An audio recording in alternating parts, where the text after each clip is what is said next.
Vos, si sos músico, lo que haces es buscar palabras que acompañen ese tintineo musical que se te está ocurriendo.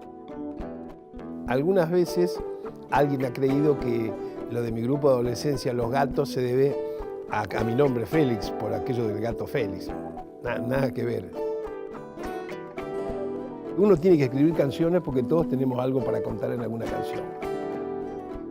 Se me ocurrió, para que no me prohibieran, no me censuraran las canciones, inventar una especie como de fábula. Como que, ok, yo te estoy hablando de la libertad, pero es algo que ocurre en otro planeta. Yo he estado 3 años discutiendo con gente que no sabe lo que quiere. El día que me salió era un experto en gente que no sabe lo que quiere. ¿Cuántas canciones hay de amor? 5 millones. Faltan todavía 10 millones más que se hagan. ¿Qué va a cambiar? El punto de vista que tiene el tipo que escribe, la narración.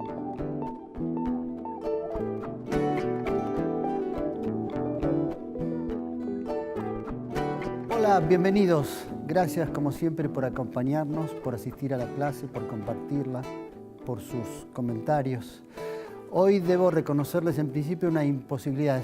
Es muy difícil en un programa de televisión, en una entrevista, en un encuentro como este, hacer una síntesis de un artista tan grande, tan potente, de una trayectoria tan extensa, que ha compartido que es la banda sonora de nuestras vidas en gran parte, y que ha escrito un libro que se llama Mi Banda Sonora. Él es Lito Nebbia. Lito, gracias por acompañarnos. Gracias a vos. Y a propósito del libro de Mi Banda Sonora, quiero preguntarte por esto. ¿Cómo nace este libro? Porque nadie esperaba que te pusieras a escribir. Claro. Bueno, primero nace más de 2 años atrás por la ficción, a la literatura, porque me gusta leer, me gusta escribir. Dije, bueno, voy a empezar a registrar unas crónicas. Primero que nada basándome en muchas anécdotas que tenemos los músicos. Los músicos tenemos unas anécdotas originales en los pasos de las giras. Hay un montón de cosas graciosas, tristes, de todo hay. Pero especialmente que son raras, cosas que le pasan a los músicos. Entonces comencé a escribir eso y después de haber escrito 4 o 5 y dársela, qué sé yo, a algunos amigos o a mi mujer o a mi hija que la miraran, a nadie se le movió un pelo, porque claro, ¿qué me había pasado? Se ve que me he sentado y digo, bueno, ahora soy escritor. Un escritor. Claro, y en vez de hablar así con esta dinámica o esta tímbrica que tiene uno narrando, era un día anduve, no sé qué, te quedabas apolillado, no pasaba nada. Entonces me lo decían algunos amigos, no, dice, eso no es como me lo contaste. Entonces, bueno, me di cuenta que tenía que tirar todo lo que había escrito y empezar de nuevo. Y así lo intenté varios tiempos hasta que creo que di en una tecla en cuanto a que esté la voz mía, pero que también esté sintácticamente bien, que no tenga brutalidades literarias, ¿no? Y empecé a darle eso y de ahí me fui animando y empecé a escribir de cuando era chico, de mediana edad y todo, bla, bla, bla, bla, y seguí. Pero yo tenía claro de que no quería hacer un libro autobiográfico, un libro de memorias, así cronológico, porque me parecía que era medio una plomada, ¿no es cierto? Entonces dije, no, voy a empezar a escribir libremente y cuando tenga un buen volumen de páginas, lo que voy a hacer es un montaje de eso, ¿no? Como si fuera una película. Qué curioso, Lito, que hablas de montaje, que tratás de darle ritmo a la literatura, que los capítulos están divididos como en un CD, como tracks, ¿no? Como composiciones musicales. En definitiva, y esto es lo bueno del libro, yo que lo leí y que lo recomiendo muchísimo, no es una autobiografía común, no es la historia de mi vida, es Lito Nebbia hablando de un modo tal que se reconoce mucho tu voz acá. Se nota mucho que nadie te escribió esto, que es tu voz. Claro, sí. Bueno, a mí me da gusto eso. Hay muchos amigos que me dicen que lo han leído y que sienten esto que vos decís, o que me dicen, me entretuvo tanto que no lo puedo largar. Un poco era el objetivo que yo tenía, no solamente narrar con veracidad lo que cuento, sino que pudiera producir este efecto. Porque hay un montón de veces, viste, que uno empieza a hablar de su infancia, de su adolescencia, de la profesión que uno hace, y parece que uno estuviera queriéndole dar clase a alguien.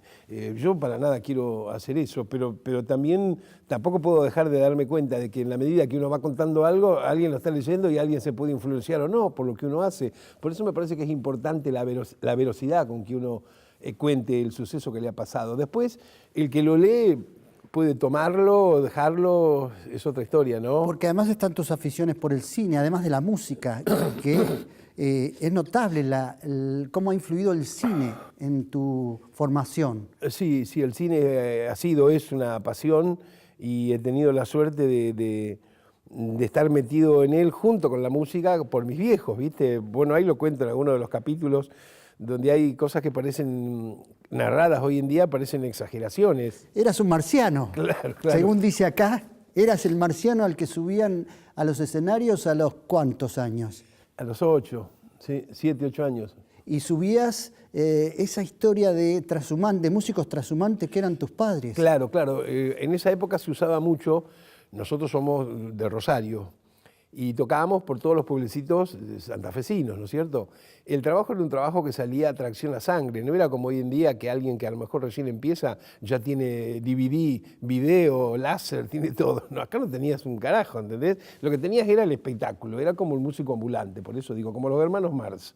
Vos tenías que llegar a un lugar y probar qué era lo que pasaba, que podía entretener a alguien, lo cual eso dejaba en consideración si te contrataban para que fueras una noche a tocar o a hacer el espectáculo. Entonces mi viejo dirigía una embajada artística que se le llamaba, que era un espectáculo de 1 hora y media. Tu papá era cantor melódico, sí. Melódico. Claro, entonces era la embajada artística de mi padre, que tenía un seudónimo. Todos tenían seudónimo en esa época, ¿no es cierto? Digo, Carlos Gardel es un seudónimo, Agustín Magaldi es un seudónimo, Atahualpa Yupanqui es un seudónimo. Mi viejo era Félix Ocampo, si bien era Félix Nevia, ¿no?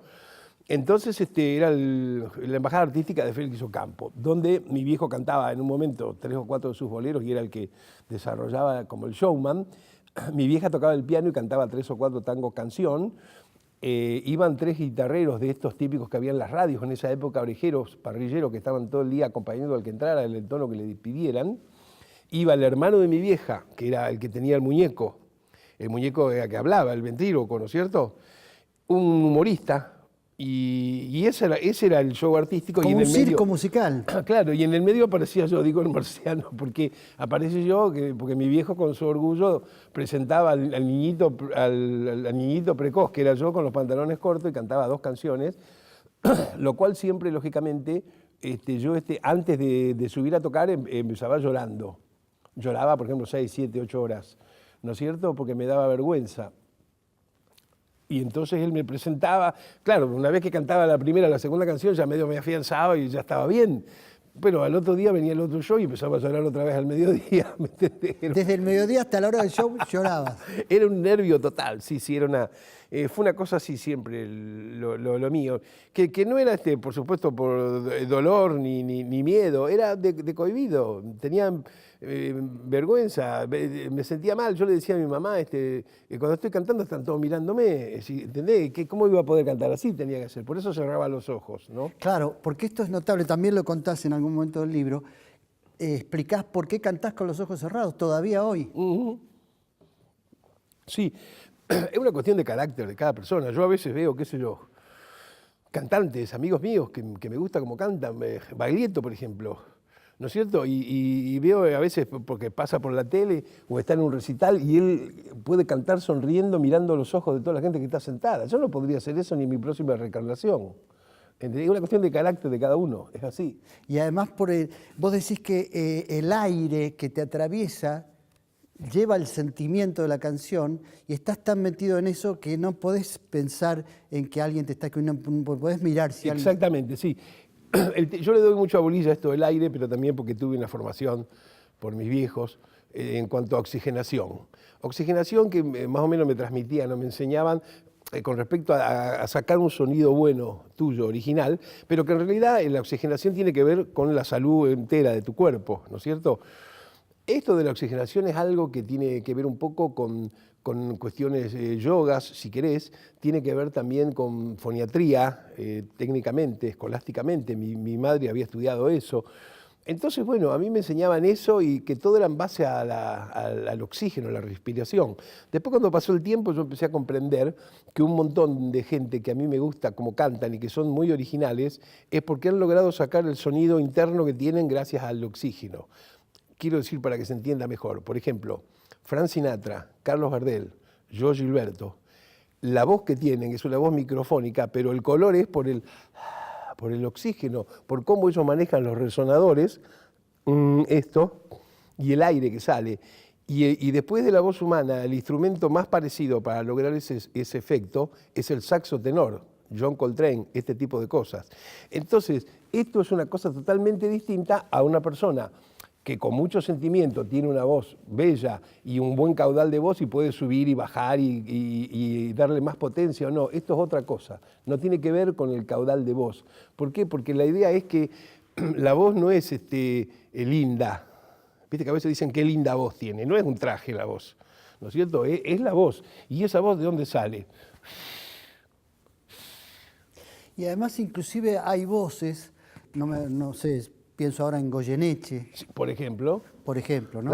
Claro, que finalmente, mientras más te vas identificando con el sonido que tiene cualquiera de estos cantores, tiene que ver con que está sacando de adentro el soplido. Y además las voces se van cargando de vida también, ¿no? Sí. De vida vivida. Sí, ¿no? Uno piensa en Sabina, por ejemplo. Sí, claro. En ese tipo de cantores. Claro, de cantores que mucha gente les dice diger, el decidor. El decidor. Bueno, no importa, no ofende.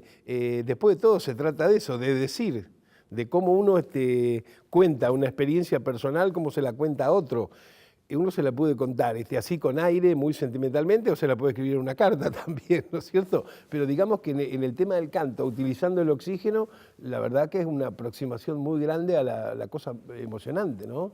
Sí, y volviendo al tema de las canciones, digo, cuando empezaste a escribir y a componer, no las llamabas canciones, las llamabas inventos.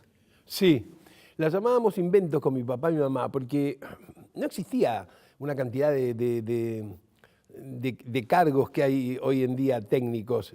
Por ejemplo, que vos dijeras soy compositor, que vos dijeras soy parceiro, que vos dijeras soy productor. No existía ese término, existía gente que hacía la música, gente que grababa los discos, no existía eso. Entonces, cuando yo empecé a hacer las canciones, para mí eran unos inventos. Entonces yo le decía eso a mi viejo, y mi viejo, cuando al otro día venía alguien a la pensión y él quería mostrar que el nenito cantaba y todo, decía, cantale eso que inventaste antes de ayer. Y nos acordábamos de las canciones por eso, porque tampoco existía que tuviera un grabadorcito para guardarlas. O sea que las iba escribiendo con códigos y después con la memoria de cantarlas todos los días y ejercitarlas. Y ahí se fueron armando, a mis 13, 14 años, las primeras canciones, estas que menciono como inventos. ¿Eran letra y música? Sí, las dos cosas, sí, era letra y música. Unas letras increíbles, porque suponte que en una misma semana una se llamaba ¿Por qué mi amor?, la otra se llamaba La diosa del amor y la otra se llamaba Amor y feo. Era un problema tremendo con el amor. Yo pienso que para la edad que yo tenía eran canciones de protesta de alguna manera también, ¿no? Entonces eran canciones muy pueriles, lógicamente, tenía 13 años. Pero bueno, es la manera de empezar a construir también con la letra de canción. Me he puesto a pensar cuando ha pasado el tiempo que muchas de las canciones más hermosas del comienzo de construcción, por ejemplo, de Lennon y McCartney, dicen she love you, yeah, o si no dicen let me do. Eso dice, ámame, nada más. ¿Y por qué? Después empezaron a escribir letras con otra ornamentación, con otro trabajo, otra profundidad, ¿no es cierto? Pero al comienzo vos, si sos músico, lo que haces es buscar palabras que acompañen ese tintineo musical que se te está ocurriendo, ¿no es cierto? Y esas palabras seguramente van a ser sencillas y las vas a usar para que queden bien con el tic-tac de la melodía que has estado inventando en ese momento.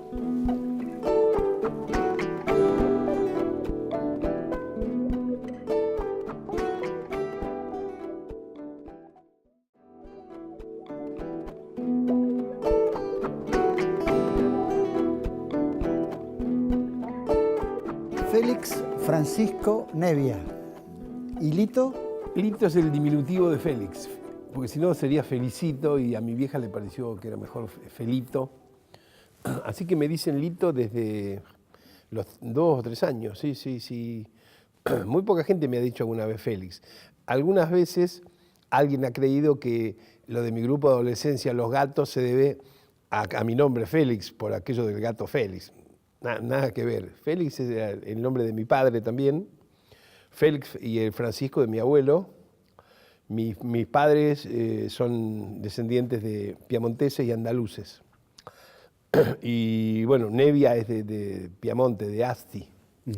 Ahí en el libro hay un episodio que cuando uno va leyendo parece muy marcante en tu historia, que es a los 13 años, cuando ya estabas creo que en primer año, cuando le decís a tu mamá, ¿para qué voy a estudiar esto que no me va a servir para nada? Y lo extraordinario es como tu mamá dice, tenés razón, no vayas más, ¿no? ¿Fue así? Sí, fue así, exactamente. A veces escrito, o a veces también cuando uno lo cuenta, parece que uno lo hiciera con despecho, como diciendo, mirá qué piola que éramos, ¿no? No, yo lo pongo como un ejemplo de que qué bárbaro que mis viejos, mi vieja en este caso, ponía fichas por mí y quería que yo fuera el músico, que era lo mismo que yo quería hacer. Eso a mí me dio un gran poder de vocación y a veces una precocidad notable, porque saber vos desde muy chico que te vas a dedicar a algo y que en tu casa están contentos de que te dediques a algo es impresionante. No, y que además para la época también, que sí. Los padres decidan que no tenés que ir más al colegio. Digo, de algún modo no es un episodio de extrema vanguardia, es decir, que dentro de algunos años comprendamos, sobre todo los padres, que los hijos tienen que estudiar. Que claro. decidir desde jóvenes que hay cantidad de cosas que no les interesan y que sí les apasionan otras. Claro, eso sería el equilibrio de la naturaleza, sería el ideal, ¿no es cierto? Pero desgraciadamente no, no vamos a dudar de que los padres quieren lo mejor para sus hijos. A veces quieren que, dicen, mirá qué bien que juega la pelota, pero lo que quieren en realidad es que sea famoso y millonario como Maradona. No sabe todo el trayecto del potrero, qué hizo, cómo juega la pelota. Con la música pasa algo parecido, o con cualquier profesión donde vos luego sos público. Digo, es decir, yo quisiera que fuera mi hijo como tal, porque ya lo ha visto a una persona logrado en algo, ¿no es cierto?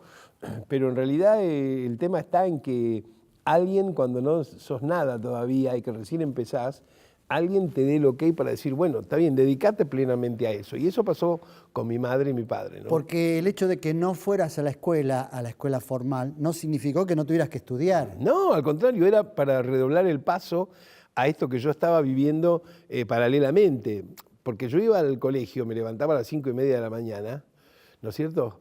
Y revisaba unas cosas, yo ya sabía que la clase, todo eso. Iba, llegaba, entraba a las 7, a las 12:30 salía, tiraba todo y me iba a tocar a esto, aquello y lo otro. Al otro día otra vez me levantaba a las 5:30 de la mañana. Entonces, el día que yo le dije esto a mi madre era para decirle, ¿para qué estoy haciendo las dos cosas con la misma intensidad? Si la primera, que es la de ir a estudiar, yo no voy a ejercer de eso nunca en mi vida. Entonces me dice, bueno, tenés razón, no vayas más, dice, pero ahora metele más pata a esto, aquello y lo otro. Y ahí empecé a darle más a la guitarra, y me acuerdo que empecé a hacer un curso de un brasilero, de Paulino Nogueira, de guitarra, porque tuve la suerte también de conocer, entre otras músicas, el nacimiento de la bossa nova. Me estoy refiriendo a mis 10 años, cuando aparece recién Jorge Gilberto, Giga de Saudade, donde aparece Vinicius con Tom Jobim, todo eso. Y claro, yo tenía muy poca gente de mi edad para hablar de eso, porque era como música china para esa época. Ahora porque es reconocido internacionalmente la bossa nova, la canción popular brasilera.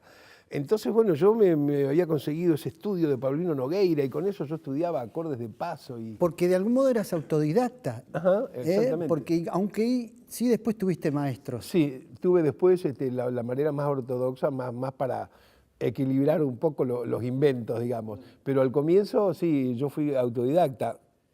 Y ahí aparece, en plena adolescencia también, irrumpe los Beatles. Sí, los Beatles. Los Beatles es algo que sale a mis 13 años y causa en mí... Yo ya conocía jazz y todo eso, guarda. Pero los Beatles es otra cosa, nunca había pensado en mi vida en una cosa igual. Creo que nadie pensó que iba a suceder algo así.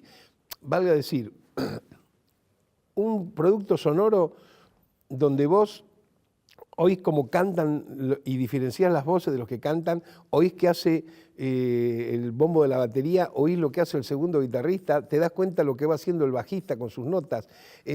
Antes de esa música mezclada de esta manera, la música para nosotros, para la gente, era un cantante cantando en una montaña con un batallón de orquesta atrás que podían ser 400 músicos o 3. No había individualidad, personalidad de poder diferenciar la tímbrica de cada instrumento. En cambio, con los Beatles empieza a darse cuerpo esto y también se le empieza a dar mucha bolilla al formato de una canción, de cómo componer canciones. Y ni que hablar, a que uno tiene que escribir canciones porque todos tenemos algo para contar en alguna canción. Eso es para mí lo más extraordinario. En el prólogo del libro, Andrés Calamaro lo titula de un modo que es una síntesis de Lito Nebbia. Y dice Calamaro, el inventor del invento. Porque de algún modo, claro, se cumplen 50 años de Los Gatos, ¿no? De Los Gatos, de la primera grabación, de la balsa, de todo eso, sí. Medio siglo, increíble. Hoy, mirado hacia atrás, uno dice, bueno, ¿qué es una canción, un tema, un grupo? No, pero antes de eso no existía nada. Sí, de lo que llamamos, lo que no te gusta llamar a vos rock nacional y que llamamos rock argentino. Sí, sí. Sí, no existía, digamos, inclusive para que no lo atemos si queremos a un nombre genérico, ¿no? No existía esto que hoy en día es bastante natural, que cualquier bandita de la ciudad, del pueblo que sea, tiene sus propias composiciones, quiere grabar y si no puede grabar trata de inventarse su grabación independiente. Eso no existía. Y hoy en día es como una cosa estable del quehacer cultural de este país, ¿no es cierto? Que además es una cosa que está reconocida internacionalmente, porque quiero decir, rock o música para jóvenes hispanoparlante hay en todo el planeta, claro, pero el lugar donde más se lo reconoce como original es Argentina. Pero además la coincidencia de que hace Calamaro es vos inventaste el invento porque además en ese momento hacías inventos que eran canciones. Sí, sí, sí. ¿Y cómo nace entonces necesariamente hay que contarlo? ¿Cómo nace ese invento de los gatos salvajes? Claro, bueno, en esa época yo tenía 13, 14 años y siempre Rosario fue un lugar de docenas y docenas y docenas de músicos. Me preguntan siempre por qué pasaba eso, por qué pasa eso hasta hoy en día, que hay tanta música en Rosario. No hay una explicación que cierre todo, pero por ejemplo un dato es la gran migración que hay y que hay puerto, que había puerto que funcionaba, como en Liverpool había puerto, hay puerto. Claro. Tiene mucho que ver esto del puerto, ¿sabes? Porque hay un intercambio sin querer. Bueno, los Beatles de Liverpool a Hamburgo también. Claro, hay un intercambio en esto de la canción que anda por la ciudad, por las calles, es muy, muy bueno eso. Ahora, en esa época, la mayoría de las bandas que había, pero más de 100 bandas en Rosario, todas tocaban rock, pero el rock aquel de los años 50, digamos de aquella cosa que venía de Elvis Presley, de Bill Haley, y si no, y las que cantaban en castellano eran con unas letritas que venían de las versiones mexicanas, aquella cosa de Popotitos, el rock de la cárcel, todo ese tipo de cosas. Bueno, cuando yo me meto en este grupo que es Los Gatos Salvajes, que en realidad se llamaba Los Wildcats, les propongo, yo iba a cumplir 15 años. En el medio, bueno, yo entré como cantor, porque el cantor de ellos se fue a la colimba, todos tenían 5 años más que yo. Entonces yo entré como cantor para reemplazar al que se fue a la colimba, al servicio militar. Pero a los 2 ensayos les dije, yo tengo unos inventos, unas cositas que hago, no quieren probar. Tengo unos inventos. Claro. Sí, y entonces se animaron y sacaron 1 o 2. Sacamos 1 o 2. Y bueno, a las 2 semanas sacamos 2 más. Llegó un momento, a los 2 meses éramos conocidos en todo Rosario como el único grupo que tenía temas propios. Eso era muy prestigioso ahí, porque no había nadie que tuviera. ¿Cuáles eran esos primeros temas? Mirá, muchos de los temas que están en el único long play de Los Gatos Salvajes del año 65, o sea, 2 años antes que Los Gatos. La respuesta, Eres mala, Harás lo que te pida. Es un LP que tiene una docena de músicas mías de esa época. ¿Y eran todos inventos tuyos? Claro, eran las cancioncitas. Yo, paralelamente con hacer estas canciones, estos inventos, algunas canciones que me gustaban del Mersey Beat inglés, de algunos disquitos que nos regalaban marineros que bajaban un par de días en el puerto, por Rosario, marineros ingleses, alguna que me gustaba, yo le ponía una letra en castellano para que la pudiéramos tocar también. Y ahí entonces empecé a encontrar la vuelta de cómo meter la palabra con la música, que no tiene nada que ver con el rigor de la poesía, es otra cosa, es la cancionística, ¿no es cierto? Entonces ya tenía el oficio de haber hecho eso, y también tenía un cuadernito donde había un montón de letras que yo había escrito, garabateado. Un día dije, bueno, si estas cosas que invento, que tarareo a las tardes en mi casa, las junto con alguna de estas cosas del cuaderno, tengo una canción. Y ahí empecé a hacer muy así, sin ninguna conciencia específica, vamos a hacer esto. Hasta que, bueno, ya se empezó a corporizar cuando ya tenía una cantidad de canciones, digamos 10 o 12, era como, para la edad que yo tenía, y el Rosario era como si fuera Gershwin, ¿sabes? Y además, claro, otra cosa, que las canciones tenían unos cambios armónicos para la época que no se usaban. O sea, no era mi mayor, la mayor.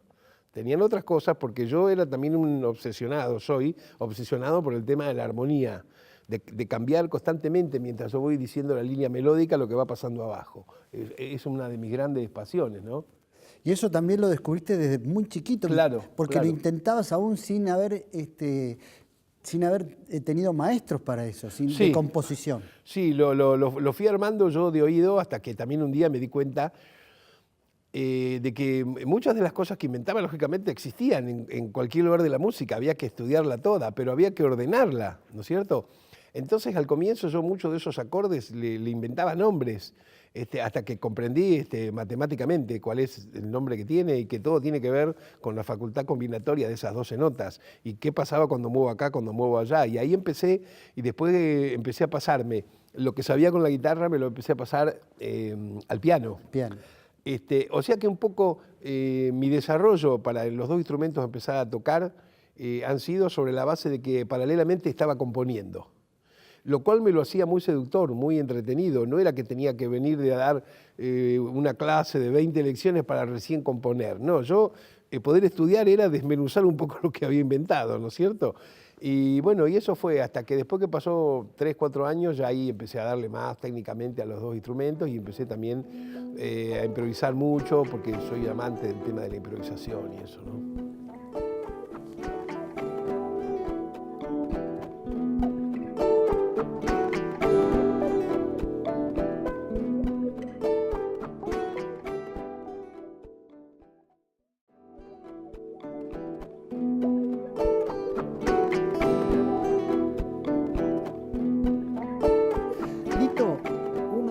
Capítulos apasionantes, uno de los tracks apasionantes del libro, es cuando contás el origen de las canciones, de las más conocidas, porque uno se imagina al artista, al músico en su estudio componiendo, y vos estás en una situación en el techo de un hotel, en una terraza vacía, en un hotel de Buenos Aires, en otra estás parado frente a la puerta de un ascensor, en otra venís en un taxi. Me gustaría que cuentes. Sí. Ahí justamente he tratado de narrar las que son más especiales, como surgieron. Por supuesto que hay muchísima tarea de composición, bien de actitud solitaria, que uno la realiza, lógicamente, en su casa, con el instrumento, o con el piano, o con la guitarra. Pero cuando uno está enchufado, como es el caso mío, que yo estoy siempre enchufado con escribir canciones, yo me levanto a la mañana en mi casa y a las 7 de la mañana ya estoy tocando el piano. ¿Qué? Secretamente el que es compositor piensa que hoy va a ser la mejor canción de su vida, ¿no? Entonces, ¿qué pasa? Después cuando ando viajando también funciono así y no estoy en la soledad de mi casa y ahí puede surgir cualquier cosa. Por eso pasa esto de que una la escribí en la terraza, otra la escribí en un taxi. ¿Cuál fue en particular la de la terraza? Porque es una de las más conocidas también. Sí, esa es Viento, dile a la lluvia. Viento, dile a la lluvia. Sí, yo me acuerdo que en esa época vivía en un hotel que para esa época era un buen hotel. Sí, un buen hotel, aquel City. Y entonces que está cerca de la Plaza de Mayo. Exactamente, sí. Entonces yo viví ahí, viví un año en una habitación que yo rentaba, claro, y como ya me conocían todos, me dejaban subir al último piso que había un piano de cola y después también me podía subir a la terraza, donde ahí no había piano de cola, iba con la guitarra, ¿sabes? Entonces, cuando a mí se me ocurrió esta canción era porque abajo siempre había batifón, era un lío, y si estaba en el lugar donde estaba el piano se acercaban a mirar, qué sé yo qué, y yo necesitaba cierta cosa que no hubiera nadie. Así que me he ido a escribir esta canción y me ha salido de pe a pa como es, Viento y la lluvia, agarré la guitarra en do y empecé a tocar eso, que bueno, es otra canción que habla sobre la libertad, con esta manera que en aquella época se me ocurrió en 4 o 5 canciones. Era muy difícil hablar de la libertad. Bueno, casi siempre es difícil hablar de la libertad, pero digamos que esa época era muy especial, especialmente además siendo joven, era la época con militares, estaba Onganía. Entonces, Claro, estamos hablando de la época previa a la dictadura del exactamente, 76. claro. Entonces, yo para escribir algo que hablaba nuestro sentimiento, nuestra generación, que se me ocurrió para que no me prohibieran, no me censuraran las canciones y no las pasaran por la radio, se me ocurría inventar una especie como de fábula. Como que, ok, yo te estoy hablando de la libertad, pero es algo que ocurre en otro planeta. Claro. Por eso la letra de la balsa, el tipo se quiere ir al diablo, consigue madera y se construye la embarcación. Por eso, mientras la lluvia, el pajarito le dice a la lluvia, papá, por eso en El Rey Lloró, el campesino le dice al rey. Entonces, de esa manera, con ese invento, ninguna de estas canciones la Sin prohibieron. embargo, por El Rey Lloró fue que estuvo Después, censurada. claro, después me enteré que estuvo, que el rey, por otra cosa, que otra palabra que uno no conocía en esa época, la palabra que es tremenda, antinomia. Yo creí que era un remedio, ¿qué es antinomia? Decía yo, ¿no? Pero me enteré muchos años después de que la canción era como que dividía, ¿qué va a dividir, Claro. no es cierto? Y es una canción que hoy en día la cantan en los jardines de infantes, la cantan los chicos como una canción, como un juego. Pero en esa época implacablemente la prohibieron, lo cual, gracias a Dios, no pudo impedir que sea tan popular como lo es, ¿no? Y la que venías en un taxi que tiene que ver con una película italiana, que ahí se relaciona el cine con la música, ¿no? Sí, esa es una película de esta directora, Lina Wertmüller, que tenía películas muy politizadas. No sé si te acordás, aquellas Sí. Amor y Anarquía. Con Giancarlo Giannini. Claro, Mimí Metalúrgico. Mimí Tenía esas Metalúrgico. películas. Bueno, y tenía esta película que acá no la estrenaron. Yo la vi justo cuando me voy de exilio a México, en el festival internacional que había en esa época en México anualmente, donde daban 40 películas de todos lados. Y yo, imagínate, recién llegaba exiliado, pero no faltaba la noche ahí. Y entonces un día vi esta película que trabaja justamente también Giancarlo Giannini y Candice Bergen. Y es muy buena la película porque intentan ser una pareja ellos, pero siempre está la discusión porque ella es una periodista con una visión de Estados Unidos diferente a la que él tiene, que es un anarquista italiano. Bueno, da una situación así de mucha discusión Y política. la recordaste en un taxi. Claro, me acordé en un taxi de eso.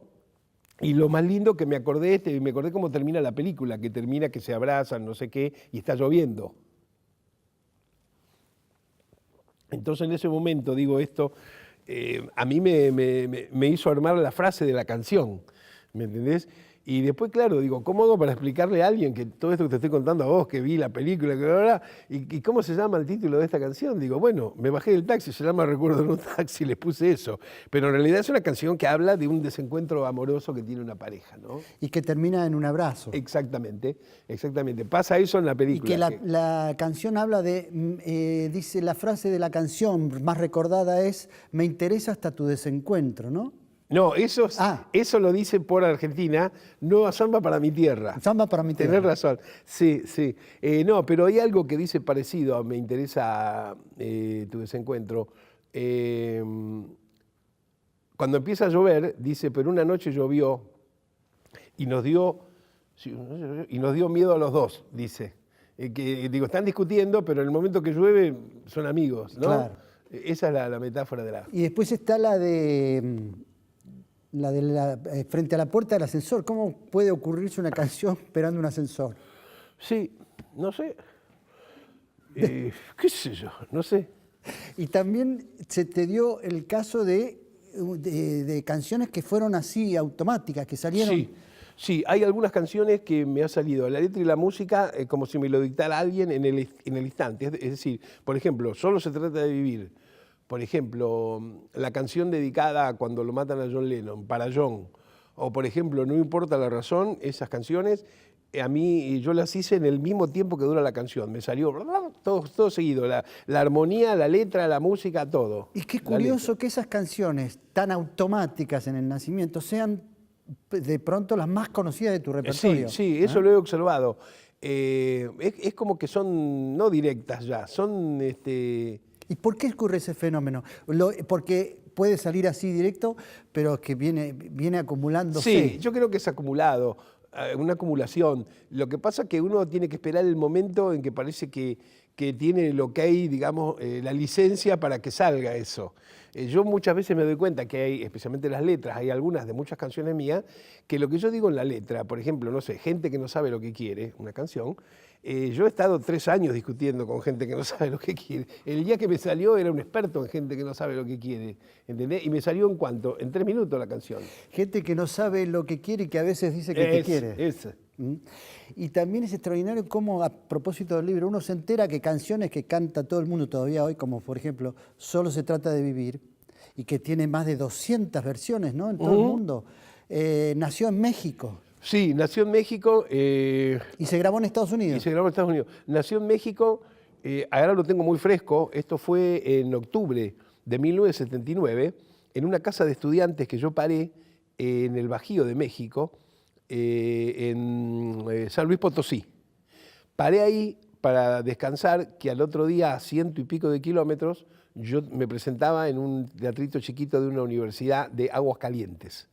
Aguascalientes es otra maravillosa ciudad pequeñita mexicana, donde cuando me contrataron era porque esos 3 días de fin de semana festejaban un centenario de la ciudad, y lo único que hacía toda la población era cantar, tocar la guitarra y tomar alcohol. Eso era lo único que pasaba los 3 días. Y entre medio de tantas fiestas y celebraciones yo tenía un recital de 1 hora y media. Claro, yo ahí estrené la canción diciéndole a la gente, miren, anoche estuve durmiendo acá al lado en San Luis Potosí y escribí esta canción. Y me la hicieron cantar 4 o 5 veces la canción. Y yo dije, al diablo, esta canción tiene el don de gustar, porque una cosa es que te pidan una canción que ya es conocida en todos lados, y otra cosa es una canción que la escribiste hace 8 horas. ¿Y vos reconocés por qué a la gente le gustó tanto de Movida y se sigue cantando todavía hoy? Yo creo que tiene que ver con esto que hablábamos de algunas canciones que tienen el don de gustar porque expresan algo muy profundo. Sí, y muy en forma muy directa, ¿no es cierto? Porque de última quiero decir, uno no escribe nada distinto que no le pase a alguien en un momento de su vida. Esa es la verdad.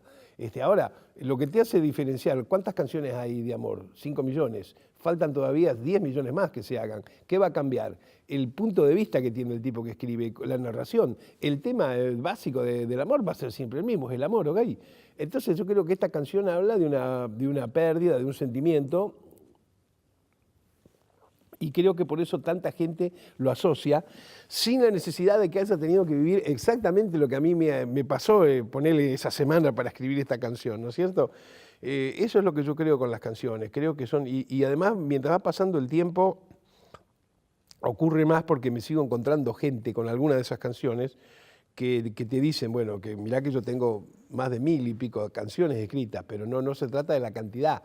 Hay algunas que son pasaporte en cualquier lado. Alguien que no te conozca igual pone la canción y te habla de la canción y te la relaciona con algo que le ha pasado personalmente. Y creo que eso es lo que te hermana a veces un poco con la gente, porque hay otro tipo de música o de canciones inclusive que pueden llegar a ser, no sé, el número 1 en un ranking y ganaste mucha plata y te conocen por la canción y todo el mundo la bailó, lo que quieras. Pero no todo el mundo ha compartido algo emocionalmente con esa canción. Y en cambio estas canciones son bravas en ese sentido.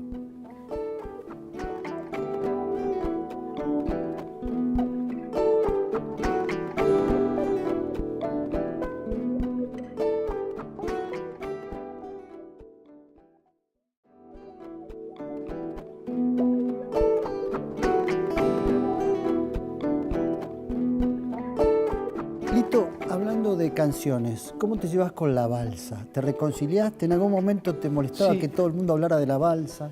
Sí, no, me pasó una cosa, fue un éxito muy precoz de uno. No te olvides que, bueno, se están cumpliendo 50 años, es decir, ese tema apareció en 1967. Al año siguiente, en el 68, 69, yo ya estaba con pila de proyectos, no solamente porque soy una persona muy movediza con los proyectos y querer evolucionar, sino que además, bueno, estaba por cumplir 20 años, ¿qué me iba a quedar en el mismo lugar? Tampoco quería ser esa clase de artista que a veces uno conoce en el ambiente que dicen, se puso el kiosco.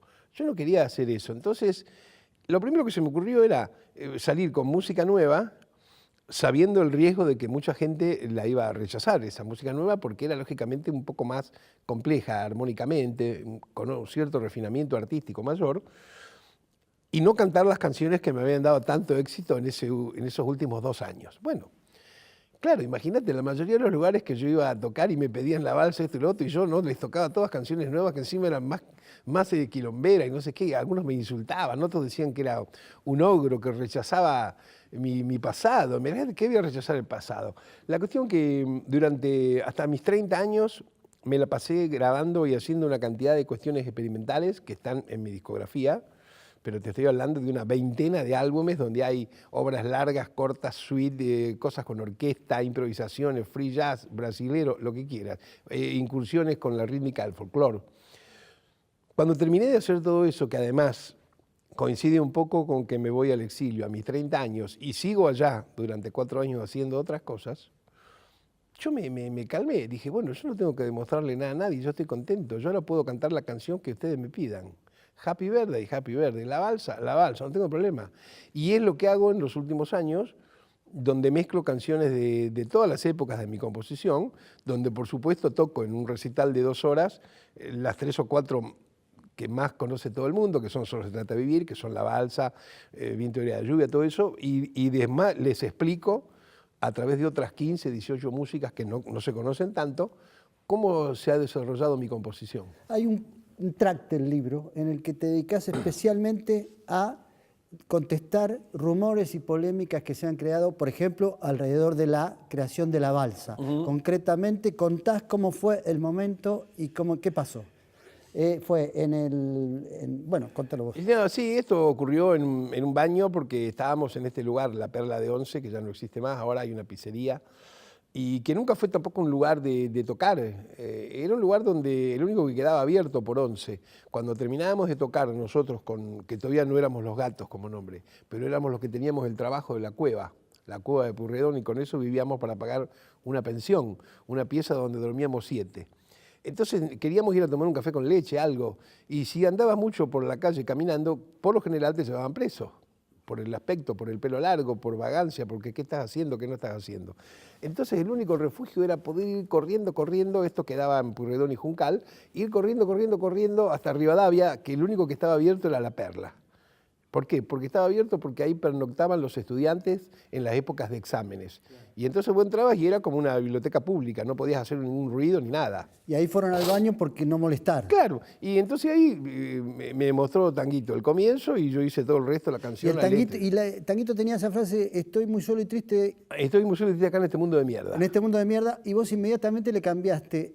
Estoy muy solo y triste acá en este mundo abandonado, y seguí con la letra y le puse la balsa y la saqué con el grupo y todo. ¿Y lo que por qué hubo conflicto después con eso? Que no se te adjudicó la autoría, porque de hecho vos lo firmaste con él. Sí, no solamente lo firmé con él, sino que desde el primer día que salió en cualquier lado y hasta hoy en día y siempre, de cada peso el 50% se lo lleva él o sus familiares y el 50% yo. Digo, es normal eso, no. Acá no hubo ningún conflicto. Acá hubo un par de personas que me tiraron una calumnia por pura envidia, enfermitos, cosas que suceden en este ambiente.